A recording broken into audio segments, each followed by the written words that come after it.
அடச்சை, நம்ம புத்தியெல்லாம் செருப்பால் தான் அடிக்கணும். இன்றைக்கி ஒரு நாள் நாங்கள் எல்லோரும் எங்கள் கப்பலுக்கு தேவையான ப்ரொவிஷன் வாங்குறதுக்காக கோட்டா கினபாலுன்ற இடத்துக்கு போனோம்.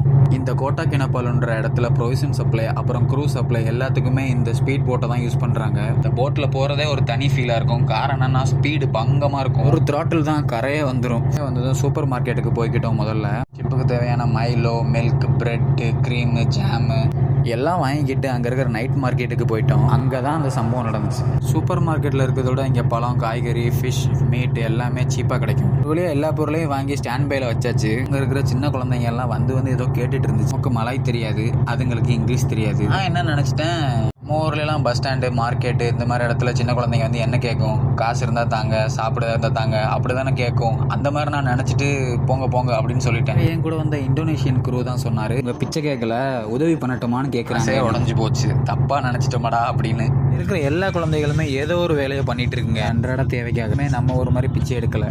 சேம் பட் டிஃபரெண்ட் விஷயத்தை கற்றுக்கிட்டேன். எதையும் முழுசாக தெரியாமல் ஜட்ஜ் பண்ணக்கூடாதுன்னு. இந்த வருஷம் ஸ்டார்டிங்கில் நமக்கு நிறைய கற்றுறது. பகலர் அப்டேட்டுக்கு ஃபாலோ பண்ணிங்க. பை.